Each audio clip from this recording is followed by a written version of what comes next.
Hello friends, அனைவருக்கும் வணக்கம். இந்த வீடியோவில் நம்ம என்ன பார்க்க போகிறோம் அப்படின்னா 11வது புத்தகம் வரலாறு நவீனத்தை நோக்கி அப்படின்ற ஒரு பாடம்.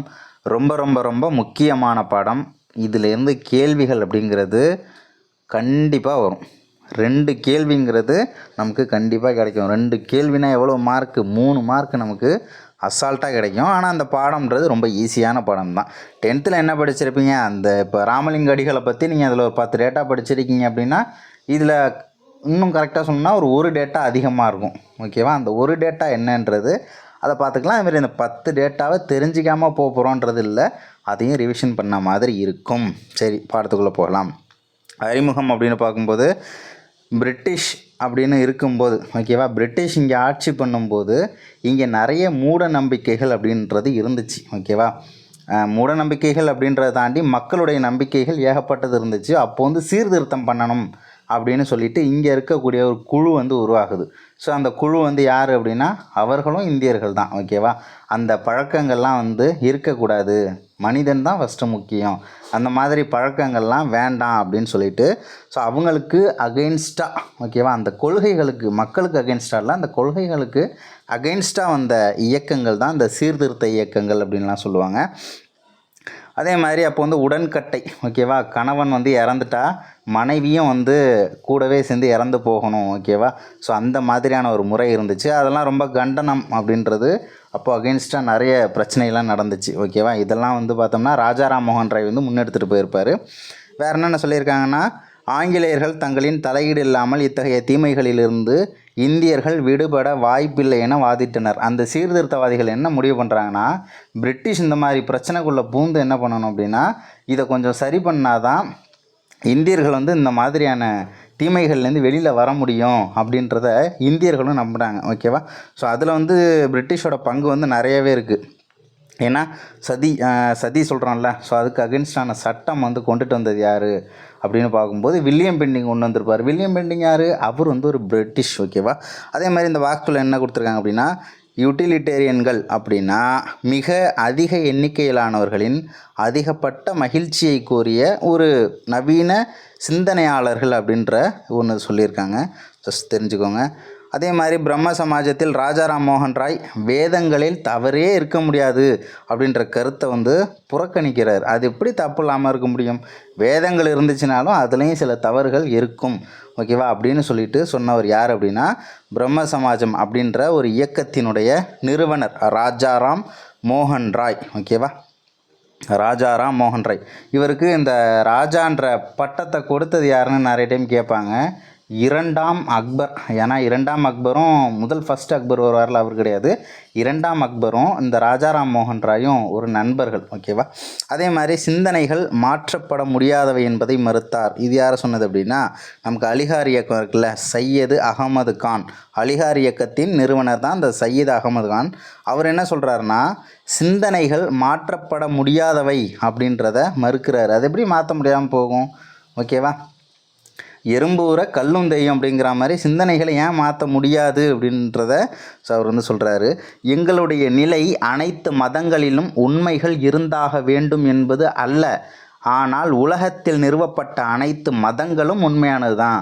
ஓகேவா? என்ன சொல்கிறாருன்னா, அந்த கேசவ் சந்திரசன் அப்படிங்கிறவர் என்ன சொல்கிறாரு, எங்களுடைய நிலை அனைத்து மதங்களிலும் உண்மைகள் இருந்தாக வேண்டும் அப்படின்றத நாங்கள் சொல்லலை, ஆனால் மதங்கள் இருந்ததெல்லாம் உண்மை தானே அப்படின்றத சொன்னது யாருன்னா கேசவ் சந்திரசன் அப்படிங்கிறவர் சொல்லியிருக்காரு. அப்போது இருந்த இயக்கங்களை நம்ம 2ஆக பிரிக்கலாம். என்னென்ன பிரிக்கலாம் அப்படின்னா, ஒன்று சீர்திருத்த இயக்கம், இன்னொன்று மீட்பு இயக்கம். சிம்பிளாக சொல்லிடுறேன். சீர்திருத்தம் அப்படின்னா அந்த மூட நம்பிக்கைகளுக்கு அகெயின்ஸ்டாக இருக்கக்கூடிய இயக்கங்கள். மீட்பு இயக்கம் அப்படின்னா, இப்போ நான் ஒரு இந்து மதத்தில் இருக்கிறேன், நான் வேறு ஒரு மதத்துக்கு மாற்றப்படுறேன் அப்படின்னு வச்சுக்கோங்களேன். இப்போ அந்த மதத்துலேருந்து என்ன பண்ணுவாங்க, இப்போது இந்து மதம் அப்படின்னு பார்க்கும்போது அதில் ஒரு புரட்சி திரும்ப இந்துலேருந்து வேறு மதத்துக்கு மாறினவங்கள திரும்ப இந்து மதத்துக்கு அழைக்கக்கூடிய ஒரு முறை. அதே மாதிரி மீட்பு இயக்கங்கள்ன்றது இந்த மாதிரியான வேலைகள் தான் செஞ்சுருக்கும். இப்படி சிம்பிளாக நம்ம தெரிஞ்சுக்கலாம். ஃபஸ்ட்டு இயக்கம்னு பார்க்கும்போது ஃபஸ்ட்டு ஒன்று பிரம்ம சமாஜம் 1828. ஓகேவா? 1828 தொடங்கப்பட்ட ஒரு சமாஜம் இது. நிறுவனர் யாருன்னா ராஜாராம் மோகன் ராய். ஓகேவா? அதே மாதிரி எந்த வருஷம் நிறுவனார்னா 1828.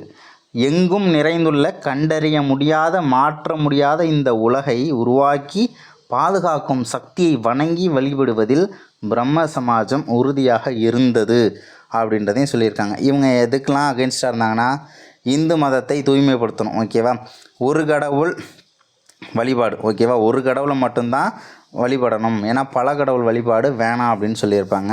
மனித கண்ணியத்திற்கு முக்கியத்துவம் தருதல், உருவ வழிபாட்டை எதிர்த்தல். கடவுள் அப்படிங்கிறது உருவம்லாம் கிடையாது, அப்போ உருவ வழிபாட்டை எதிர்க்கிறது. அதே மாதிரி சமூக தீமையான உடன்கட்டை ஏறுதலை ஒழித்தல். உடன்கட்டை ஏறுதல் அப்படிங்கிறது வேண்டாம், அதை ஒழிக்கணும் அப்படின்னு சொல்லிட்டு, ஸோ இதெல்லாம் அவங்களுடைய முக்கியமானது, ஓகேவா. இதில் சொன்ன விஷயங்கள் தான் மேக்சிமம் எல்லா இயக்கங்களுக்கும் அப்படியே வரப்போகுது, ஓகேவா. ஏன்னா எல்லா இயக்கங்களுமே இந்த மாதிரியான முறைகள்லாம் வேணாம் அப்படின்னு தான் சொல்லியிருப்பாங்க. எந்த இயக்கங்களை கொடுத்துட்டு அவங்க வந்து பல கடவுள் வழிபாடுக்கு ஆதரவாக இருந்தாங்கன்னு கேட்டால் அது தப்பு தான். ஏன்னா எல்லா இயக்கங்களும் சாதாரணமாக சில விஷயங்களுக்கு அகென்ஸ்டாக தான் இருக்கும், அந்த மாதிரியான விஷயங்கள் தான் இது. அதே மாதிரி ஆங்கில கிழக்கிந்திய கம்பெனியின் பணியாற்றி ஓய்வு பெற்ற இவர் வந்து ஈஸ்ட் இந்தியன் கம்பெனியில் தான் வேலை பார்த்துருக்காரு, இந்த ராஜாராம் மோகன் ராய். ஸோ அதில் தான் வேலை பார்த்து ரிட்டையர் ஆகிருக்காரு. அவருக்கு பாரசீகம், சமஸ்கிருதம், ஸோ இந்த லாங்குவேஜ்லாம் வந்து தெரியும் அப்படின்றத சொல்லியிருக்காங்க. அதே மாதிரி வந்து பார்த்தோம்னா உடன்கட்டை ஏறுதல் அப்படின்னு பார்க்கும்போது இது இவங்க குடும்பத்துலேயே ஒரு பெரிய கஷ்டத்தை ஏற்படுத்தியிருக்கும். ஸோ அவங்க அண்ணன் வந்து இறந்து போயிடுவார். ஸோ அவங்க அண்ணனுடைய ஒய்ஃப் வந்து பார்த்தோம்னா இந்த ஒரு கொடுமைக்கு உள்ளாக்கப்படுவாங்க. ஸோ அதனால் வந்து ரொம்பவே மன கஷ்டத்தில் ஆளாயிடுவார் அவர், ஓகேவா. 1818 வந்து அவர் வந்து ஒரு முக்கியமான ஒரு கட்டுரை ஒன்று எழுதுகிறார். கைம்பெண்களை உயிரோடு எரிக்கும் பழக்கத்தை ஆதரிப்போருக்கும் எதிர்ப்போருக்கும் இடையே நடைபெற்ற விவாதம் அப்படின்ற ஒரு கட்டுரை எழுதுகிறாரு. ஸோ அந்த கட்டுரையில் என்ன சொல்கிறார் அப்படின்னா, எந்த மதமும் கைம்பெண்களை உயிரோடு எரிப்பதை ஏற்றுக்கொள்ளவில்லை. ஏதாவது மதம் வந்து இதை சொல்லுதா, ஏதாவது இதை வந்து இந்த மாதிரி செய்யணும் அப்படின்னு சொல்லிட்டு எந்த மதம் இந்த மாதிரி சொல்லுது, எந்த மதமும் இந்த மாதிரி சொல்லலை அப்படின்றத அந்த கட்டுரையிலேருந்து அவர் சொல்லியிருக்காரு. அதே மாதிரி கம்பெனி வந்து 1800 கம்பெனினா இது கிழக்கிந்திய கம்பெனி 1829 ஒரு சட்டத்தை கொண்டுட்டு வந்து என்ன பண்ணுறாங்க, உடன்கட்டை ஏறுதல் குற்றம் அப்படின்னு சொல்லிட்டு அறிவித்து ஃபுல் ஸ்டாப் வைக்கிறாங்க. அடுத்து என்னென்னா, பிரம்ம சமாஜத்தின் ஒட்டுமொத்த பங்களிப்பை கீழ்கண்டவாறு சுருக்கி கூறலாம். பலதெய்வ வழிபாடு, உருவ வழிபாடு, தெய்வ அவதாரங்கள், ஸோ அந்த அவதாரங்கள் மேலே இருக்கக்கூடிய நம்பிக்கை, ஸோ இதெல்லாமே கண்டனம் பண்ணுறாங்க, ஓகேவா. இதெல்லாம் வேணாம், எதுக்கு இதெல்லாம் அப்படின்ட்டு. அதே மாதிரி சாதி முறை வேணாம், மூட நம்பிக்கை வேணாம், ஸோ இதுக்கும் அகென்ஸ்டாக தான் இந்த இயக்கம் இருந்திருக்கு. அதே மாதிரி குழந்தை திருமணம் வேணாம், பர்தா முறை வேணாம், உடன்கட்டை ஏறுதலாக வேணாம், கைம்பெண் மறுமணத்தை ஆதரிக்குது, ஓகேவா. கணவர் இறந்து போயிட்டாங்கன்னா ஸோ அந்த பெண் வந்து இன்னொரு கல்யாணமும் பண்ணிக்கலாம், அப்போ கைம்பெண் மறுமணம் செய்து கொள்ளலாம் அப்படின்றத மேக்ஸிமம் எல்லா இயக்கங்களுமே இந்த 4 விஷயங்களை சொல்லியிருக்கும். அது மாதிரி ஃப்ரெஞ்சு புரட்சியின் கோட்பாடுகளால் ஈர்க்கப்பட்டவர் இவர். அது மாதிரி ஐரோப்பா போயிருப்பார், ஓகேவா. ஐரோப்பாவுக்கு போயிட்டு அங்கே ராய் பிரிஸ்டல் அப்படிங்கிற ஒரு நகரத்தில் வந்து இறந்து போயிருக்காரு, ஓகேவா. அதே மாதிரி அவர் இறந்து போனதுக்கப்புறம் பிரம்ம சமாஜத்தை யார் தன்னுடைய கண்ட்ரோல் எடுத்துக்கிறது அப்படின்னா தேவேந்திரநாத் தாகூர், ஓகேவா. அவர் யார் அப்படின்னா ரவீந்திரநாத் தாகூரோட அப்பா, ஓகேவா, தேவேந்திரநாத் தாகூர். இது ரொம்ப முக்கியமானது, ஓகேவா. அதே மாதிரி 1857 இன்னொரு ஆள் உள்ள வராரு, கேசவ் சந்திரசென், ஓகேவா. கேசவ் சந்திரசென் அப்படிங்கிறவர் உள்ளே வராரு. அதுக்கப்புறம் வந்து பார்த்தோம்னா மொத்தம் வந்து 54 பிரான்ச் இருந்திருக்குது. வங்காளத்தில் ஒரு 50, ஓகேவா. வங்காளத்துலேயே பார்த்தோம்னா ஒரு 50 பிரான்ச்சு. அதே மாதிரி வடமேற்கு மாகாணத்தில் 2, பஞ்சாபில் 1, தமிழ்நாட்டில் 1, ஓகேவா. வங்காளத்தில் மட்டும்தான் 50, வடமேற்கு மாகாணம்னா 2, பஞ்சாபில் 1, தமிழ்நாட்டில் 1, மொத்தம் 54 பிரான்ச் அப்படின்றத மறந்துடாதீங்க. அதே மாதிரி தேவேந்திரநாத் தாகூரின் தலைமையில் இயங்கிய இந்திய பிரம்ம சமாஜம், அப்புறம் கேசவ் சந்திரசனுடைய சாதாரண பிரம்ம சமாஜ் அப்படின்னு சொல்லிட்டு பிரிஞ்சிருக்கும், ஓகேவா. அந்த பிரம்ம சமாஜமே காலப்போக்கில் 2ஆக பிரிஞ்சிருது. அதில் ஒன்று வந்து பார்த்தோம்னா தேவேந்திரநாத் தாகூரோட தலைமையில் இயங்குது, இன்னொன்று பார்த்தோம்னா கேசவ் சந்திரசன் 1857 பெரும்புரட்சி அப்போ வந்திருக்காருல, ஸோ அவருடைய தலைமையில் இன்னொரு சமாஜம் வந்து இயங்கிக்கிட்டு இருக்குது. தேவேந்திரநாத் தாகூர் தலைமையில் இருந்தது இந்திய பிரம்ம சமாஜம். கேசவ் சந்திரசன் அப்படின்னா சதாரண் பிரம்ம சமாஜ், அப்படின்லாம் சாதாரண பிரம்ம சமாஜ் அப்படின்லாம் கொடுப்பாங்க. அதே மாதிரி தமிழ்நாட்டில் பிரம்ம சமாஜத்தின் ஆதரவாளர் ஒருத்தர் இருந்தார். ரொம்ப ரொம்ப ரொம்ப ரொம்ப முக்கியமான கொஸ்டின், சைதை காசி விஸ்வநாத முதலியார். சைதை காசி விஸ்வநாத முதலியார் அவர் தான் தமிழ்நாட்டில் பிரம்ம சமாஜத்தின் ஆதரவாளர். அடுத்தது இவர் இந்த பிரம்ம சமாஜத்தோட கருத்துக்களெல்லாம் விளக்கணும்ல, ஸோ அதனால் ஒரு நாடகத்தையும் எழுதுகிறார், பிரம்ம சமாஜ நாடகம், ஓகேவா. இப்படி தான் நாடகம் எழுதணும். ஈஸியாக இருக்குது பார்த்தீங்களா. நம்மளும் கஷ்டப்பட்டு ஞாபகம் வச்சுக்கணும்னா அவசியமே கிடையாது. பிரம்ம சமாஜ நாடகம் முடிஞ்சு போச்சு. அதேமாரி கைம்பெண் மறுமணத்திற்காக ஆதரவாக, ஓகேவா, கைம்பெண் மறுமணம் ஆதரவாக ஒரு ஆய்வு கட்டுரை எழுதுகிறாரு. அது என்ன அப்படின்னா 1864 தத்துவ போதினி அப்படின்ற ஒரு தமிழ் இதழ் வந்து தொடங்கப்பட்டுச்சு அப்படின்றதையும் சொல்லியிருக்காங்க. தத்துவ போதினின்னு யாரால் எழுதப்பட்டதுன்னு ரிப்பீட்டட் கொஸ்டின்னு நிறைய டைம் கேட்டிருக்காங்க. வேறு என்னென்ன அப்படின்னா தாகூரின் குடும்பமே வந்து ஒரு பிரம்ம சமாஜ குடும்பம் அப்படின்ற ஒரு வார்த்தை கொடுத்துருக்காங்க. ஏன்னா அவங்க தலைமையில் இயங்குனது தானே எல்லாமே.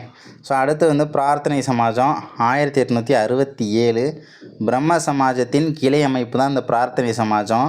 நிறுவப்பட்ட ஆண்டு 1867. எங்கு நிறுவப்பட்டதுன்னா பம்பாயில் நிறுவப்பட்டது. யாரால் நிறுவப்பட்டது? ஆத்மாராம் பாண்டுரங். ஓகேவா.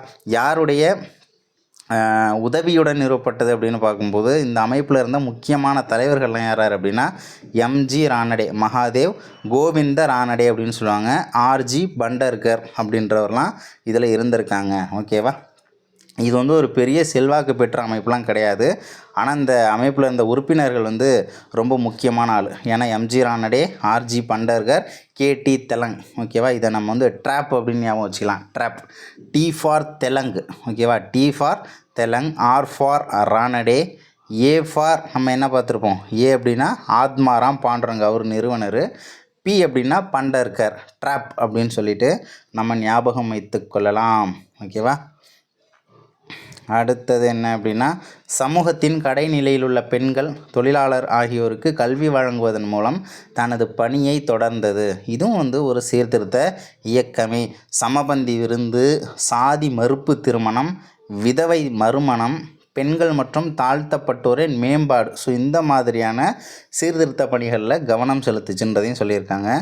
ரானடே, எம்ஜி ரானடே இருக்கார் இல்லையா, ஸோ அவருடைய முயற்சியால் உருவாக்கப்பட்ட தேசிய சமூக மாநாடு அப்படின்ற அமைப்பு ஒவ்வொரு வருஷமும் வந்து மாநாடு நடத்துவாங்க. எப்போ நடத்துவாங்க அப்படின்னா ஐஎன்சி மாநாடு வருஷம் வருஷம் நடக்கும். ஸோ அந்த மாநாடு முடிஞ்சதுக்கப்புறம் இந்த தேசிய சமூக மாநாடு அப்படிங்கிற ஒரு அமைப்பு வந்து மாநாடுகளை நடத்துவாங்க. அதேமாதிரி ஆழமான அறிவும் கூர்மை திறனும் கொண்ட நீதியரசர் ரானடே. ஓகேவா. எம்ஜி ரானடேங்கிறவர் ஒரு நீதியரசர். அவருடைய வழிகாட்டுதல் அடிப்படையில் பிரார்த்தனை சமாஜம் வந்து நிறைய சீர்திருத்தத்தின் செயலூக்கமிக்க ஒரு மையமாக இருந்துச்சு அப்படின்றதையும் சொல்லியிருக்காங்க. இந்த விதவை மறுமண சங்கம் அப்படிங்கிற அமைப்பை உருவாக்கியவர்களில் அவரும் ஒருத்தர். ரொம்ப முக்கியமான ஆள். விதவை மறுமண சங்கம் 1861 வரும். அதேமாதிரி தக்கான கல்விக் கழகம், இதெல்லாம் வந்து ரொம்ப முக்கியமானது. மூணுமே ரிப்பீட்டட் கொஸ்டின். தேசிய சமூக மாநாடு யாருன்னு கேட்பாங்க, எம்ஜி ரானடே. விதவை மறுமண சங்கம் எப்போன்னு கேட்பாங்க, அது வந்து 1861 எம்ஜி ரானடே.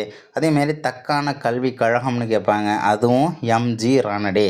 ஓகேவா. இந்த புகழ்பெற்ற அமைப்புகள் மூணுமே ரிப்பீட்டட் கொஸ்டின். ஓகேவா. அடுத்தது என்னென்னா கல்வி அவசியம், அதாவது நாட்டுக்கு தன்னலமற்ற சேவை செய்வதற்கு எத்தகைய கல்வி அவசியமோ அக்கல்வியை இளைஞர்களுக்கு வழங்குவதை இந்த அமைப்பு நோக்கமாக கொண்டிருந்தது. பேர்லேயே என்ன இருக்குது, தக்கான கல்விக் கழகம்.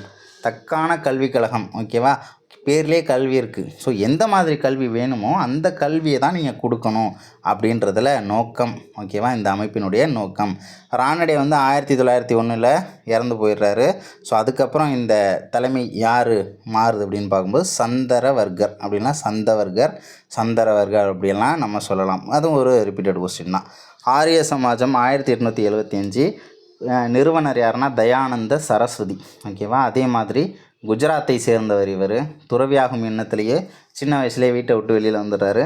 17 வருஷம் இந்தியா ஃபுல்லாக சுற்றி அலைகிறாரு அப்படின்னு சொல்கிறாங்க. அதே மாதிரி 1872 கல்கத்தாவில் போயிட்டு பிரம்ம சமாஜ உறுப்பினர்களை சந்தித்தார். எந்த வருஷம் அப்படின்றது தெரிஞ்சுக்கோங்க. 1872 கல்கத்தாவில் பிரம்ம சமாஜ உறுப்பினர்களை சந்தித்தார் அப்படின்றத சொல்லியிருக்காங்க. அதே மாதிரி 1875 வந்து ஒரு முக்கியமான நூல் ஒன்று வெளியிடுவார். ரொம்ப ரொம்ப ரொம்ப முக்கியமானது என்னென்னா சத்யார்த்த பிரகாஷ் அப்படின்ற ஒரு நூல் வந்து வெளியிட்டிருப்பார். யாருடையது அப்படின்னா தயானந்த சரஸ்வதி. இவருடைய பேர் தான் வந்து மூல் சங்கர் அப்படின்னு சொல்லுவாங்க. மூல் சங்கர் அப்படின்றதையும் இவர் தயானந்த சரஸ்வதி தான் சொல்லலாம். அதே மாதிரி சமஸ்கிருத மொழியில் சிறந்த புலமை பெற்றிருந்த அவர் வேதங்களை நோக்கி திரும்புக அப்படின்ற வாசகத்தை கொடுத்துட்டு தான் யார் அழைப்பு விடுத்தது அப்படின்னு சொல்லிட்டு கேட்பாங்க. அழைப்பு விடுத்தது யார் அப்படின்னா இவர் தான். ஓகேவா. தயானந்த சரஸ்வதி. வேதங்கள் அப்படின்னு பார்க்கும்போது வேதங்களை நோக்கி திரும்பி நம்ம வேத காலத்துக்கு போகலாம் ஆனால் இவர் பாக்கி உள்ள எல்லா விஷயத்துக்கும் அகெயின்ஸ்டாக தான் இருப்பார். என்னென்னா புராணங்கள் புறக்கணிக்கப்படும், புராணம்லாம் வேணாம், வேதங்கள் மட்டும்தான் அப்படின்னு சொல்லிட்டு அடிப்படையாக வச்சு அதை மட்டும்தான் சொல்லியிருப்பார். அதுமாரி சுவாமி தயானந்த சரஸ்வதி பஞ்சாப் பகுதிகளில் செல்வாக்கு பெற்று திகழ்ந்தார். அங்கு இருந்த கத்திரி எனப்படும் வணிக சமூகம் காலனிய காலத்தில் மகத்தான வளர்ச்சி பெற்று இருந்தது அப்படின்றதையும் சொல்லியிருக்காங்க. சுத்தி இயக்கம் இந்துக்கள் அல்லாதவர்களை இந்துக்களாக மாற்ற முயன்று பெரும் எதிர்ப்புகளை சந்தித்தது அப்படின்றதையும் சொல்லியிருக்காங்க. அந்த மத மாற்றம், அதாவது இந்துலேருந்து வேற ஒரு மதத்துக்கு மாறினவங்களை திரும்பவும் இந்து மதத்துக்கே கொண்டு வரக்கூடிய ஒரு அமைப்பு தான் அந்த சுத்தி இயக்கம். ஓகேவா? அது யாருடையதுன்னா தயானந்த சரஸ்வதி. ஆரிய சமாஜம் ஒரு மீட்டெடுப்பு இயக்கமாக கருதப்படுகிறது. ஓகேவா? இது வந்து சீர்திருத்த இயக்கம் கிடையாது, மீட்டெடுப்பு இயக்கம். ஏன் அப்படின்னா மதம் மாறினவங்களை திரும்பவும் மீட்டு கொண்டு வராங்கல்ல, ஸோ அதனால் தயானந்தர் வந்து பார்த்தோம்னா என்ன பண்ணியிருக்காங்கன்னா தயானந்தா ஆங்கிலோ வேத பள்ளிகள், டிஏவி காலேஜ் அப்படின்னு சொல்லுவாங்க, டிஏவி கல்லூரிகள்லாம் நிறுவப்பட்டிருக்கு. ஸோ அடுத்து என்ன சொல்லியிருக்காங்கன்னா ராமகிருஷ்ண இயக்கம். ராமகிருஷ்ண இயக்கம்ங்கிறது 1897. ராமகிருஷ்ண இயக்கம் அப்படின்னு பார்க்கும்போது நமக்கு 1897, 1897. ஸோ வங்காளத்தில் ராமகிருஷ்ண பரமஹம்சரின் நினைவாக தான் இந்த ராமகிருஷ்ணா மிஷன் வந்து உதயமாயிருக்கும். ஓகேவா? ராமகிருஷ்ண மிஷன் எங்கே இருக்குது அப்படின்னா வங்காளத்தில். யாருடைய நினைவாக? ராமகிருஷ்ண பரமஹம்சர். ஓகேவா? இந்த ராமகிருஷ்ண பரமஹம்சர் இவரை பார்த்தோம் அப்படின்னா கல்கத்தாவின் அருகே உள்ள தட்சிணேஸ்வரம் அப்படின்னு சொல்லுவாங்க. தட்சிணேஸ்வரம் அப்படின்ற ஊரில் ஒரு பூசாரியாக இருந்தவர் தான் இந்த ராமகிருஷ்ண பரமஹம்சர். அதே மாதிரி முறையாக கல்வி கற்றவரா அப்படின்னு பார்க்கும்போது இல்லை. அதே மாதிரி இவருடைய கொள்கைகள் என்ன அப்படின்னா அனைத்து மத கருத்துகளும் ஒரே இலக்கை சென்றடையும் பல்வேறு பாதைகள் அப்படின்றத சொல்லியிருக்கார். நிறைய மதங்கள் நிறைய கருத்தை சொல்லுது, ஆனால் எல்லாமே ஒரே இலக்கை சென்றடையும் பல்வேறு பாதைகள் அப்படின்றத ராமகிருஷ்ண பரமஹம்சர் சொல்லியிருக்கார். ஓகேவா? அதே மாதிரி இன்னொரு வாசகம் என்ன சொல்லியிருக்காருன்னா மக்களுக்கு வந்து நிறைய தொண்டு செய்யணும் அப்படின்ற மாதிரியெல்லாம் நிறைய விஷயம்லாம் சொல்லியிருப்பார். அவர் மேல் வியப்புற்ற ஒருவர் இவை அனைத்தையும் ராமகிருஷ்ண காதாமிர்தா அப்படின்ற ஒரு தலைப்பில் தொகுத்ததாக சொல்லப்படுது. ஆனால் வந்து அந்த ஒருவர் யார் அப்படின்றத சொல்லலை. அதேமாரி அவருடைய சீடர்களில் ரொம்ப ஃபேமஸான ஆள் யார் அப்படின்னா நரேந்திரநாத் தத்தா, அதான் விவேகானந்தர் அப்படின்றவரை சொல்லலாம். ஓகேவா? இவங்களுக்கு எப்படி ஷார்ட்கட்னு வச்சுக்கோங்களேன். 1836 ராமகிருஷ்ண பரமஹம்சர் பிறந்திருப்பார். ஓகேவா? அவருடைய முக்கியமான சீடர் விவேகானந்தர். அந்த 36 திருப்பி போட்டுக்கிட்டோம்னா 63. ஸோ அந்த 63 விவேகானந்தர் பிறந்திருப்பார். ஓகேவா? ஏன்னா பிறந்த வருஷமும் இவங்களுக்கு முக்கியம். விவேகானந்தர் 1893 அமெரிக்காவில் சிக்காகோ நகரில் நடைபெற்ற புகழ்பெற்ற உலக சமய மாநாட்டில் பங்கேற்று அங்கு கூடியிருந்தோர் மேல் ஆழமான தாக்கத்தை ஏற்படுத்தினார் அப்படின்னு சொல்லியிருக்காங்க. அந்த வருஷமும் முக்கியம், எங்கே நடந்துச்சு, எந்த நகரம், உலக சமய மாநாடு, கலந்துக்கிட்டது யார், இப்படியெல்லாம் நமக்கு கேள்விகள் கேட்பாங்க. அதே மாதிரி இந்த ராமகிருஷ்ண இயக்கம்லாம் வந்து பார்த்தோம்னா டிசாஸ்டர் டைம், இந்த மாதிரி இயற்கை பேரழிவுகள்லாம் வருதுல்ல, ஸோ அவங்களுக்கெல்லாம் வந்து அந்த டைமில் மக்களுக்கு நிறைய தொண்டுகள்லாம் செய்ததாகவும் சொல்கிறாங்க. சுவாமி விவேகானந்தர் இளமை, தைரியம் ஆகியவற்றின் மறு வடிவமாவார்.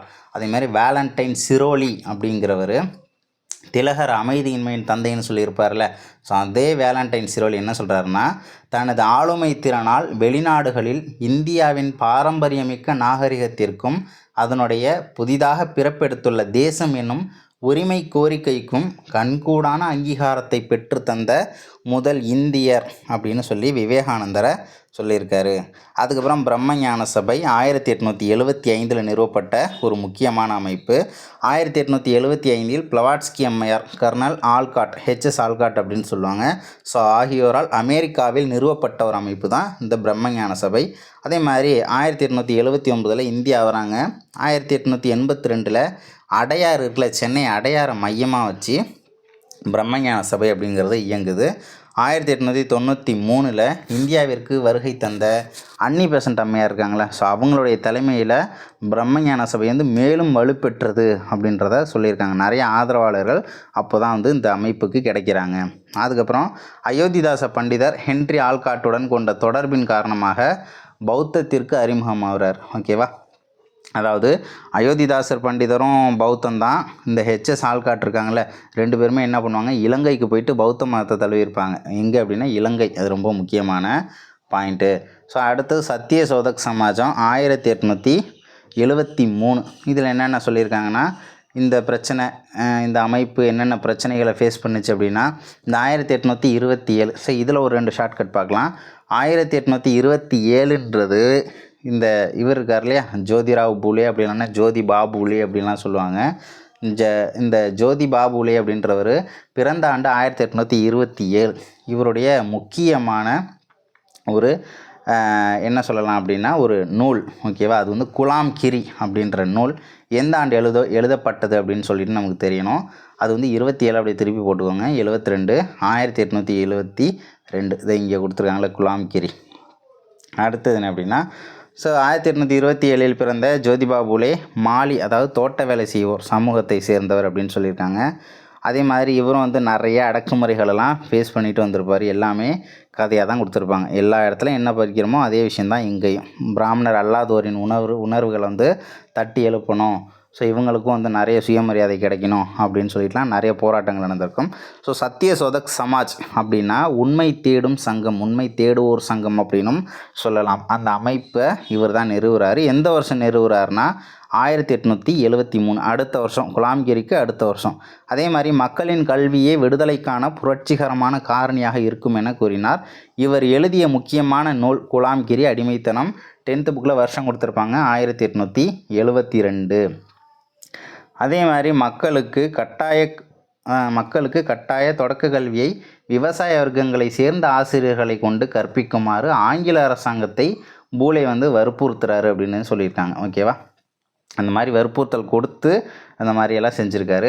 1851 புனே அப்படின்ற பகுதியில் பெண்களுக்கென ஒரு பள்ளியையும் தாழ்த்தப்பட்ட மக்களுக்காக ஒரு பள்ளியையும் தனது துணைவியார் சாவித்திரிபாய் பூலே இருக்காங்கள்ல, ஸோ அவங்களோட உதவியோடு தொடங்கியிருக்காரு. அதேமாதிரி தீண்டத்தகாதவர்களுக்காக ஒரு பள்ளியையும் கைம்பெண்களின் குழந்தைகளுக்காக ஒரு இல்லத்தையும் நிறுவியிருக்கார், ஓகேவா. அதே மாதிரி பிற்காலத்தில் மகாராஷ்டிராவில் பிராமணர் அல்லாத ஒரு இயக்கம் வந்து ரொம்ப இவருடைய பணிகளால் ரொம்ப பெருசாக இருந்துச்சு அப்படின்றதையும் சொல்லியிருக்காங்க. ஸோ அடுத்தது என்னென்னா பண்டித ரமாபாய் 1858 to 1922. பாருங்கள், சிப்பாய் கழகத்துக்கு அடுத்த வருஷத்தில் ஆரம்பித்து சௌரி சௌரா சம்பவம் வரைக்கும் இவங்களுடைய காலம் அப்படின்றது இருந்திருக்கு. இவங்க வந்து பார்த்தோம்னா விடுதலைக்காக போராடிய ஒரு முக்கியமான ஒரு ஆள். அதே மாதிரி வந்து பார்த்தோம்னா சமஸ்கிருத மொழியில் ஆழமான புலமை பெற்றிருந்ததால் அவருக்கு நிறைய பட்டங்கள் கிடச்சிருக்கு. பண்டித்து, அப்புறம் சரஸ்வத்து, ஸோ இந்த மாதிரியான பட்டங்கள்லாம் அவங்களுக்கு கிடச்சிருக்கும். என்ன பண்ணுறாங்க அப்படின்னா அவருடைய சகோதரர் கூட 1878, ஓகேவா, 1878 கல்கத்தாவுக்கு போகிறாங்க. ஒரு 2 வருஷத்தில் வந்து பார்த்தோம்னா அவங்களுடைய சகோதரர் வந்து இறந்து போயிடுறாரு. அதுக்கப்புறம் என்ன பண்ணுறாங்க, ஆதரவு இல்லை. ஸோ அதனால் அங்கே இருக்கிற ஒரு வங்காளி, கல்கத்தா தானே போனாங்க, அங்கே இருக்கக்கூடிய ஒரு வங்காளியை வந்து கல்யாணம் பண்ணிக்கிறாங்க. ஆனால் வந்து அவர் வந்து ஒரு வேறு சாதி, அந்த காலத்திலேயே வேறு ஒரு சாதி பையனை கல்யாணம் பண்ணிக்கக்கூடிய தைரியம் அவங்களுக்கு இருந்துச்சு அப்படின்றதையும் இங்கே சொல்லியிருக்காங்க. அவரும் ஒரு 2 வருஷத்தில் இறந்து போயிடுறாரு. அதுக்கப்புறம் திரும்ப புனே பகுதிக்கு வந்துடுறாங்க, ஓகேவா. மகாராஷ்டிரா தானே புனே, ஸோ அந்த பகுதிக்கு வந்து என்ன பண்ணுறாங்கன்னா ரானடே, பண்டர்கர் ஆகிய தலைவர்களின் உதவியோட ஒரு அமைப்பு நிறுவுறாங்க. அதுதான் ஆரிய மகிழா சமாஜ், ஓகேவா. கல்கத்தா போகிறாங்க, சகோதரர் காலி, அதுக்கப்புறம் கல்யாணம் பண்ணிக்கிறாங்க. ஹஸ்பண்டும் 2 வருஷத்தில் இறந்து போயிடுறாரு. திரும்ப புனேவுக்கு வராங்க. யார் உதவியோட அப்படின்னா ரானடே, ஆர்ஜி பண்டர்கர் அவங்களோட உதவியோட ஆரிய மகிழா சமாஜ் அப்படின்ற அமைப்பை வந்து நிறுவுறாங்க. ரானடே, பண்டர்கர் ஆகியோரின் உதவியோடு கைவிடப்பட்ட விதவைகளுக்காக ஒரு அமைப்பு ஒன்று நிறுவுறாங்க. அதாவது வீடு அற்றவர்களுக்கான இல்லம். ஏன்னா இவங்களும் வந்து கைவிடப்பட்ட ஒரு விதவை தானே, ஓகேவா. இவங்களும் வந்து விதவையாக இருக்கிறதுனால சாரதா சதன் அப்படின்ற ஒரு அமைப்பு நிறுவப்பட்டது. அது என்ன அப்படின்னா வீடு அற்றவர்களுக்கான இல்லம் அப்படின்னு சொல்கிறாங்க. வெகு விரைவிலேயே இந்து பெண்களை வந்து அங்கே ஒரு எப்படி சொல்கிறது, ஒரு பிரச்சனை ஒன்று வந்துடுது. இந்து பெண்களெல்லாம் கூப்பிட்டு கிறிஸ்தவத்துக்கு மதம் மாற்றுறாங்க அப்படின்னு சொல்லிட்டு இவங்களுக்கு ஒரு கெட்ட பேர் ஒன்று வந்துடுது. நிறைய பேர் குறை சொல்ல ஆரம்பிச்சிடுறாங்க. ஸோ அதனால் என்ன பண்ணுவாங்க, தன்னுடைய செயல்பாடுகளை புனேவுக்கு பக்கத்தில் கொஞ்சம் தள்ளி போகிறாங்க, கேத்கான் அப்படின்ற இடத்துக்கு வந்து மாற்றுறாங்க. புனேவிலேருந்து கேத்கான் அப்படின்ற இடத்துக்கு மாறுது. ஸோ அங்கே என்ன பண்ணுறாங்க, அங்கே ஒரு அமைப்பை தொடங்குறாங்க. அது வந்து சுதந்திர இல்லம், முக்தி சதன். முக்தி அடைஞ்சிறதுலாம் சுதந்திரம் தானே, ஸோ அதனால் சுதந்திர இல்லம் அப்படிங்கிற ஒரு அமைப்பு வந்து நிறுவுறாங்க, ஓகேவா. அதே மாதிரி ஸ்ரீ நாராயணகுரு, ஓகேவா, இவர் வந்து கேரளாவை சேர்ந்தவர். ஸ்ரீ நாராயணகுரு தர்ம பரிபாலன யோகம் அப்படின்ற ஒரு அமைப்பை நிறுவனது இவர் தான். இது எதுக்காக அப்படின்னா உயர் சாதியினருக்கும் தாழ்த்தப்பட்ட வர்க்கத்தாருக்கும் இடையே ஏற்பட்ட முரண்பாடுகளிலிருந்து தோன்றியது அப்படின்றதையும் சொல்லியிருக்காங்க. ஸோ அதோடைய நிறுவனர் யாருன்னா ஸ்ரீ நாராயணகுரு. கல் இறக்குவதை தொழிலாக கொண்ட கேரளத்து ஈழவ சமூக இயக்கத்தின் ஈட்டி முனையாக விளங்கியவர் அப்படின்றதையும் சொல்லியிருக்காங்க. அதாவது ஈழவர்கள் வந்து கேரளாவோட பாப்புலேஷனில் 26% இருந்திருக்காங்க. ஸ்ரீ நாராயணகுரு என்ன பண்ணியிருக்காரு, 1902 ஸ்ரீ நாராயண குரு தர்ம பரிபாலன யோகம், ஸ்ரீ நாராயணகுரு தர்ம பரிபாலன யோகம் அப்படிங்கிற ஒரு அமைப்பு வந்து நிறுவியிருக்காரு. இந்த அமைப்பு என்னென்னலாம் செஞ்சுது அப்படின்னா, பொது பள்ளிகளில் எல்லோரும் போய் படிக்கலாம், ஓகேவா, ஸ்கூலில் எல்லோரும் போய் படிக்கணும், அதே மாதிரி அரசு பணிகளில் எல்லோரும் அமர்த்தப்படணும், சாலைகளை எல்லோரும் பயன்படுத்தணும், கோயிலுக்குள்ளே எல்லோரும் போகணும். ஸோ இந்த மாதிரியான உரிமைகளுக்கு போராடி இருக்குது. அதே மாதிரி அரசியல் பிரதிநிதித்துவம், ஸோ இந்த மாதிரி நிறைய ஆதரவாக எல்லாரும் எல்லா இடத்துலையும் இருக்கணும் அப்படின்ற ஒரு விஷயத்த சொல்லியிருக்கு. அதே மாதிரி இதில் இருந்த முக்கியமான ஆளுமைகள் யார் யார் அப்படின்னு பார்க்கும்போது கவிஞர் குமரன் ஆசான், அப்புறம் டாக்டர் பால்பு, அப்புறம் வந்து சகோதரன் ஐயப்பன், ஓகேவா. இதெல்லாம் இந்த 3 பேர் வந்து பார்த்தோம்னா இந்த அமைப்புகள் இருந்த முக்கியமான ஆளுமைகள் அப்படின்றத சொல்லியிருக்காங்க. அதுக்கப்புறம் இஸ்லாமிய சீர்திருத்த இயக்கங்கள் அப்படின்னு பார்க்கும்போது 1857, ஸோ அதுலேருந்து தான் பெரிய டேர்னிங் பாயிண்ட்லாம் நிறைய வந்திருக்கும். ஸோ இதில் என்னென்ன கொடுத்துருக்காங்கன்னா அலிகார் இயக்கம். அலிகார் இயக்கம் வந்து பார்த்தோம்னா ஒரு சீர்திருத்த இயக்கம் தான். எந்த வருஷம் நிறுவப்பட்டதுன்னா ஆரிய சமாஜம் அதே 1875 தான், அதே வருஷம்தான் இந்த அலிகார் இயக்கமும். சையது அகமது கான் அவர் தான் நிறுவனர். அதே மாதிரி மேற்கத்திய அறிவியல் கல்விக்கும் குரானின் போதனைகளுக்கும் இடையே ஒத்திசைவை ஏற்படுத்த இவர் விரும்பினார் அப்படின்றத சொல்லியிருக்காங்க. இவர் வந்து பார்த்தோம்னா பிரிட்டிஷுக்கு கொஞ்சம் ஆதரவாக தான் இருந்திருப்பார், ஓகேவா. ஆங்கில கல்வி முறை, அதேமாதிரி இந்த இஸ்லாமில் இருக்கக்கூடிய அந்த முக்கியமான அந்த பிரச்சனைகள் எல்லாமே வேண்டாம், இன்னும் கொஞ்சம் நல்லா படித்து மேலே போகலாம், நல்லா டெவலப் ஆகலாம் அப்படின்ற ஒரு அடிப்படையில் இவர் நிறைய விஷயங்கள் சொல்லியிருப்பார். அவருடைய பத்திரிகையான தத்ஹிப் ஒல் அக்லுக் அப்படின்ற ஒரு பத்திரிகை பழக்க வழக்கங்களையும் ஒழுக்க நெறிகளையும் மேம்படுத்துதல் அப்படின்றது அந்த பத்திரிகையினுடைய பொருள். அலிகார் இயக்கத்துடைய கொள்கைகள் என்னென்னா, முஸ்லீம்கள் இஸ்லாமின் மேல் கொண்டிருக்கும் பற்றினை பலவீனப்படுத்தாமல் நவீன கல்வியை அவர்களுக்கிடையே பரப்புதல், நவீன கல்வியை அவங்க கற்றுக்கணும், அறிவியெல்லாம் கற்றுக்கணும் அப்படின்றத சொல்லியிருக்காரு. பர்தா முறை, பலதார மனம், கைம்பெண் மறுமணம், விவாகரத்து போன்றவற்றோடு தொடர்புடைய சமூக சீர்திருத்தங்களை மேற்கொள்வது அப்படின்றதெல்லாம் இது முடிவு பண்ணியிருப்பாங்க. ஏன்னா பர்தா முறை, பலதார மனம் அதெல்லாம் வேண்டாம், கைம்பெண் மறுமணம், ஸோ இதெல்லாம் வந்து சொல்லியிருப்பாங்க, கைம்பெண் மறுமணம் செய்து கொள்ளலாம். ஸோ இந்த மாதிரியான விஷயங்கள் மேலே வந்து நிறைய சீர்திருத்தங்கள் வேணும் அப்படின்றத சொல்லியிருப்பாங்க. சையத் அகமது கானின் கல்வி குறித்த திட்டம் தொடக்கத்திலிருந்தே ஆங்கில வழி கல்வியின் சாதக அம்சங்களை வலியுறுத்தி கூறியது. ஆங்கில வழி கல்வி யாரோடது, பிரிட்டிஷ், ஓகேவா. அப்போ பிரிட்டிஷினுடைய கொள்கைகளை கொஞ்சம் கற்றுக்கலாம், நம்ம நல்ல விஷயம் சொன்னால் ஏற்றுக்கலாம் அப்படின்றத சொல்லியிருப்பார். இயற்பியல் அறிவியல் நூல்களை உருது மொழி, உருதுன்றது ரொம்ப முக்கியம், உருது மொழியில் மொழியாக்கம் செய்வதன் மூலம் இருமொழி பத்திரிகை ஒன்றை நடத்துவதன் மூலமும் மேற்கத்திய அறிவியலை அறிமுகம் செய்வதற்காக ஒரு அமைப்பை ஏற்படுத்தியிருக்காரு. அதுதான் 1864 அறிவியல் கழகம். யாரால் நிறுவப்பட்டதுன்னு கேட்பாங்க, சர் சையது அகமது கான், ஓகேவா. அதே வருஷத்தில் காஜிப்பூர் அப்படின்ற ஒரு ஊரில் நவீன பள்ளி ஒன்றை வந்து நிறுவனதாகவும் சொல்லியிருக்காங்க. அதே மாதிரி 1877 முகமதியன் ஆங்கிலோ ஓரியண்டல் கல்லூரி, ஸோ அதெல்லாம் வந்து நிறுவியிருக்காங்க. அதாவது 1875 அலிகார் அப்படிங்கிற பகுதியில் நவீன முகமது பள்ளின்னு ஒரு ஸ்கூல் நிறுவுறாரு. அது 77 வந்து முகமதியன் ஆங்கிலோ ஓரியண்டல் கல்லூரியாக வளர்ச்சி அடைஞ்சிது அப்படின்றதையும் நமக்கு சொல்லியிருக்காங்க. ஸோ அடுத்தது வேறு என்னென்ன இருக்குது அப்படின்னா அகமதியா இயக்கம், ஓகேவா. அகமதியா இயக்கம்னு பார்க்கும்போது நிறுவனர் யார், எந்த வருஷம் அப்படின்னா 1889 மிர்சா குலாம் அகமது, மிர்சா குலாம் அகமது, ஓகேவா. இதில் என்ன சொல்லியிருக்காங்கன்னா, இவங்க வந்து பழமையான விதிகளை பின்பற்றினர். பழமையான விதிகள்னால் என்ன, ஓகேவா, ரொம்ப பழசு, ஆல்ரெடி என்ன பண்ணிக்கிட்டு இருந்தோமோ அதை தான் செய்ய போகிறோம், நாங்கள் வந்து நவீன முறைக்கெல்லாம் மாற போகிறது இல்லை அப்படின்னு சொன்னவங்க தான் இவங்க. வேறு எதுவும் இதில் நமக்கு தேவையில்லை, ஜஸ்ட்டு நீங்கள் ஒன்ஸ் ரீடு விடலாம். அதுமாரி தியோபந்த் இயக்கம் 1866, ஓகேவா. இந்த இயக்கம் யாரால் நிறுவப்பட்டது அப்படின்னா தியோபந்த் அப்படிங்கிற இடத்துல நிறுவப்பட்டது முகமது காசிம் நானோதேவி, ஓகேவா. முகமது காசிம் நானோதேவி அப்படின்றவர் ப்ளஸ் ரஷீத் அகமது கங்கோரி அப்படின்ற 2 பேரால் நிறுவப்பட்டது. மேலை கல்வியின் மூலம் முஸ்லீம்களின் நலனை மேம்படுத்துதல். இவங்களும் வந்து பார்த்தோம்னா அந்த பழைய விஷயம்லாம் இருக்குல்ல, நம்ம அலிகார் இயக்கம் சொல்லியிருக்காங்களா, அலிகார் இயக்கம் பார்த்துருப்போம். அலிகார் சொன்ன விஷயத்துக்கு அகைன்ஸ்டாக இருப்பாங்க இவங்க, ஓகேவா.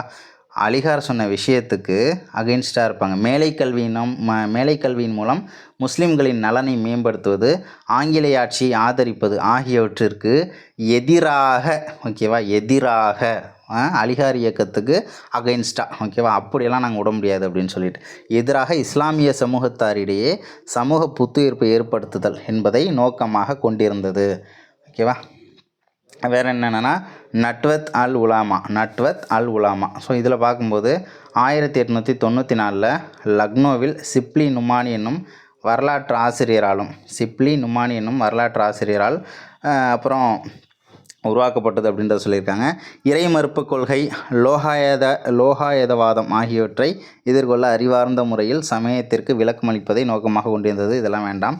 பிரங்கி மஹால் அப்படின்றதெல்லாம் வேண்டாம். பார்சி சீர்திருத்த இயக்கம் அடுத்தது பார்க்கலாம். ஸோ பார்சி சீர்திருத்த இயக்கத்தில் என்ன கொடுத்துருக்காங்க அப்படின்னா, ஸோ 1851 கல்வி பயின்ற பார்சிகள் அடங்கிய அந்த குழு ரஹ்னுமாய் மத்தியாஸ்னன் சபா அப்படின்னு சொல்லுவாங்க. ரஹ்னுமாய் மத்தியாஸ்னன் சபா அப்படின்ற ஒரு அமைப்பை வந்து பார்சிகளுடைய சமூக நிலை மேம்படணும், ஜொராஸ்ட்ரியர்கள், ஓகேவா, அவங்களாம் ஜொராஸ்ட்ரியர்கள்னு சொல்லுவாங்க, ஜொராஸ்ட்ரியர்களின் அந்த மதத்தின் தூய்மையை மீட்டெடுக்கணும் அப்படின்ற நோக்கத்தில் உருவாக்கப்பட்ட ஒரு அமைப்பு தான் இந்த ரஹ்னுமாய் மத்தியாஸ்னன் சபா. அதே மாதிரி இந்த சீர்திருத்தங்கள்லாம் நிறைய இருக்குல்ல, ஸோ அந்த சீர்திருத்தங்களெல்லாம் பரப்பணும், பார்சிகளுக்கு முக்கியமான தேவைகள் அந்த சீர்திருத்தங்களெல்லாம் பரப்பணும் அப்படின்றதுனால அவங்க செய்தித்தாள் ஒன்று வெளியிடுவாங்க. ராஸ்த் கோஃப்தார் அப்படின்னா உண்மை விளம்பி, ஓகேவா.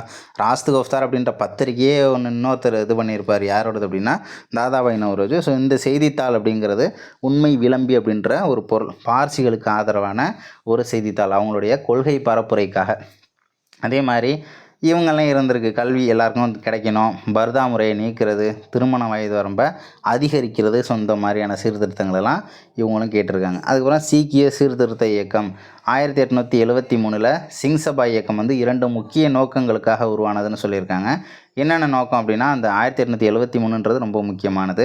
நவீன மேற்கத்திய கல்வியை சீக்கியருக்கு கிடைக்க செய்தல். அதேமாதிரி செகண்ட் ஒன்று, கிறிஸ்தவ சமய பரப்பாளர்களின் மதமாற்ற நடவடிக்கைகள், இந்து மீட்டெடுப்பு இயக்கவாதிகளின் நடவடிக்கைகள் ஆகியவற்றை எதிர்கொள்வது அகாலி இயக்கம் சிங் சபா இயக்கத்தின் கிளை இயக்கமே அப்படின்றதெல்லாம் சொல்லியிருக்காங்க. ஓகேவா. எதுக்காக அவங்க இருந்திருக்காங்க, அதேமாரி சிங் சபா இயக்கங்கிறது அகாலி இயக்கம் ரெண்டுத்தோட எப்படி ஒத்து போகுது அப்படின்னா, அகாலி இயக்கங்கிறது சிங் சபா இயக்கத்தின் ஒரு கிளை இயக்கம் அப்படின்றத சொல்லியிருக்காங்க. ஓகேவா. எல்லாருக்கும் கிடைக்கணும், என்ன கிடைக்கணும் அப்படின்னா கல்வி கிடைக்கணும், ஓகேவா. அதே மாதிரி மதமாற்ற நடவடிக்கை, இந்து மீட்டெடுப்பு இயக்கம், ஸோ இதெல்லாம் வந்து எதிர்கொள்ளணும் அப்படின்றத சொல்லியிருக்காங்க. அதுக்கப்புறம் தமிழ்நாட்டில் சீர்திருத்தம் அப்படின்னு பார்க்கும்போது இதில் வள்ளலார் வருவார், அதே மாதிரி அயோத்திதாச பண்டிதர் வருவார். வேறு யார் இருக்கிறது அப்படின்னா முடிஞ்சு போச்சு, அதோட பாடம் ஓவர். ஓகேவா. ராமலிங்க அடிகள் வள்ளலார் பிறந்தது இறந்தது ரொம்ப முக்கியம். 1823 பிறந்திருப்பார். ஓகேவா. அக்டோபர் 5. அதுமாதிரி 1874 இறந்து போயிருப்பார். ராமலிங்க அடிகள் சிதம்பரத்துக்கு அருகே ஒரு எளிய குடும்பத்தில் பிறந்து தன் இளமை காலத்தில் சென்னையில் வாழ்ந்திருப்பார். இவரும் வந்து ஃபுல்லாலாம் படித்தவர் அப்படின்லாம் சொல்ல முடியாது, முறையான கல்வியெல்லாம் பெறாதவர் தான். அதுமாரி திருவாசக பாடல்கள், தேவார பாடல்களெல்லாம் நல்லா சூப்பராக பாடுவார் அப்படின்றதையும் சொல்கிறாங்க. ராமலிங்க அடிகளின் பாடல்கள் முற்போக்கு சிந்தனைகளை கொண்டிருந்தன அப்படின்றதையும் சொல்லியிருக்காங்க. ஸோ இவருக்கு அகெயின்ஸ்டாக இருந்தது வந்து பார்த்தோம்னா, யாரெல்லாம் இவருக்கு அகெயின்ஸ்டாக இருந்தாங்க அப்படின்னா, வைதீக சைவ சமயம் இருக்காங்க இல்லையா, ஸோ அவங்க வந்து இவருக்கு அகெயின்ஸ்டாக இருந்திருப்பாங்க. இவர் என்ன பண்ணுறாரு, சத்திய தர்மசாலை அப்படின்ற ஒரு அமைப்பை வந்து வடலூரில் நிறுவுறார். ஸோ அந்த வடலூரில் நிறுவன இந்த அமைப்பு ஏழைகளுக்கு உணவளிப்பதற்காக, ஓகேவா. ஏன்னா அந்த டைமில் ஒடிசாவிலலாம் நிறைய பஞ்சம், சென்னையில் ஏகப்பட்ட பஞ்சம்லாம் வந்திருக்கும். அடுத்தது என்ன அப்படின்னா, தன்னை பின்பற்றுவோரை ஒருங்கிணைப்பதற்காக, இவரை நிறைய பேர் பின்பற்றி கொண்டு இருக்கிறாங்க, ஸோ அவங்களெல்லாம் ஒருங்கிணைக்கணும் அப்படின்னு சொல்லிட்டு சத்திய ஞான சபை அப்படிங்கிற ஒரு அமைப்பையும் நிறுவுறாரு. அதே மாதிரி இவருடைய சீடர்கள் அவருடைய பாடல்களை திரட்டி திருவருட்பா அப்படின்ற பெயரில் 1867 வெளியிடும்போது அந்த மோதல் அப்படிங்கிறது ரொம்ப அதிகமாக இருந்துச்சுன்னு சொல்லியிருக்காங்க. ஏன்னா வைதிக பிரிவு அப்படின்ட்டு இருக்காங்கல்ல, ஸோ அவங்க வந்து இவர் வந்து ஃபுல்லாகவே அகெயின்ஸ்டாகவே பாடுறாங்க. வைதிக சைவர்கள் சீர்திருத்தவாதி ஆறுமுக நாவலர், அவரை நம்ம கேள்விப்பட்டிருக்கலாம். ஆறுமுக நாவலர் என்ன சொல்கிறாரு, வள்ளலாருடைய இந்த பாடல்கள் வந்து திருவருட்பா கிடையாது, அது வந்து மருட்பா அப்படின்னு சொல்லியிருப்பார். மருட்பா அப்படின்றத எழுதிக்கோங்க. ஸோ அடுத்தது பௌத்தத்தின் மீட்டுருவாக்கம் அயோத்திதாச பண்டிதர். ஓகேவா. இவரை பற்றி பார்த்தோம் அப்படின்னா அயோத்திதாசர், ஓகேவா, இவர் வந்து காத்தவராயன் அப்படின்றதான் அவருடைய பேர், அது தெரிஞ்சுக்கோங்க. காத்தவராயன் தான் அயோத்திதாச பண்டிதனுடைய பெயர், இயற்பெயர். அதே மாதிரி இவர் அச்சிட்டு வெளியிட்ட 2 நூல் கொடுத்துருக்காங்க. சீவக சிந்தாமணி 1887, மணிமேகலை 1898 இவர் வந்து பார்த்தோம்னா அச்சிட்டு வெளியிட்டிருக்காரு. இவருடைய காலமும் ரொம்ப முக்கியம். 1845 பிறந்து 1914 இறந்து போயிருக்கார். அதே மாதிரி பிரம்மஞான சபையை சேர்ந்த ஹென்றி ஆல்காட் கூட இவர் வந்து ஒரு நட்புறவு இருந்திருக்கு. அதே மாதிரி இவங்க 2 பேரும் சேர்ந்து தான் இலங்கைக்கு போயிட்டு என்ன பண்ணுவாங்க, பௌத்த மதத்துக்கு மாறுவாங்க. ஓகேவா. இவர் சொன்ன விஷயங்கள் என்னென்னா, ஆதி திராவிடர்களே உண்மையான பௌத்தர்கள் அப்படின்றத சொல்லியிருக்காரு. வேத பிராமணியத்தை எதிர்த்ததன் விளைவாக அவர்கள் தீண்டத்தகாதவர்களாக ஆக்கப்பட்டனர் அப்படின்றத சொன்னது இவர் தான். ஓகேவா.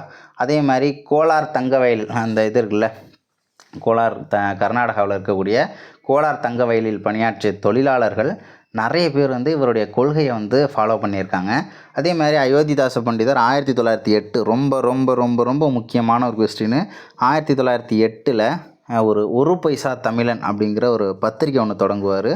ஸோ அந்த ஒரு பைசா தமிழன் அடுத்த வருஷத்தில் எப்படி மாறி இருக்கும்னா, இனிமேல் இந்த பத்திரிக்கை பேர் ஒரு பைசா தமிழன் கிடையாது, தமிழன் அப்படின்னு சொல்லிட்டு மாறி இருக்கும். இது ஒரு வாராந்திரிய பத்திரிகை அப்படின்றதையும் சொல்லியிருக்காங்க. கிறிஸ்தவ சமயப்பரப்பு நிறுவனங்கள்னு பார்க்கும்போது இதில் எதுவும் பாயிண்ட் எதுவும் இல்லை. சீர்திருத்த இயக்கங்களின் முக்கியத்துவம் அப்படின்னு பார்க்கும்போதும் நமக்கு எதுவும் இல்லை. ஸோ இந்த அண்டர்லைன் பண்ண பாயிண்ட்ஸ், ஹைலைட் பண்ண பாயிண்ட்ஸை மட்டும் தெரிஞ்சுக்கிட்டாலே நமக்கு போதும். ஸோ இதை தாண்டி வந்து நமக்கு எக்ஸாமுக்கு எதுவும் கேட்க போகிறது கிடையாது. ஆனால் ரொம்ப முக்கியமான கொஸ்டின் இதில் ஏகப்பட்டது இருக்குது. ஓகேவா. நம்ம குறிச்சிருக்கிறது, ஹைலைட் பண்ணியிருக்கிறது ரொம்ப கம்மி தான். ஆனால் பேஸ் என்ன, ஹைலைட் பண்ண பாயிண்ட்லலாம் ரொம்பவே ஸ்ட்ராங்காக இருங்க. ஸோ அடுத்த வீடியோவில் அடுத்த பாடத்தில் சந்திக்கலாம். தேங்க்யூ.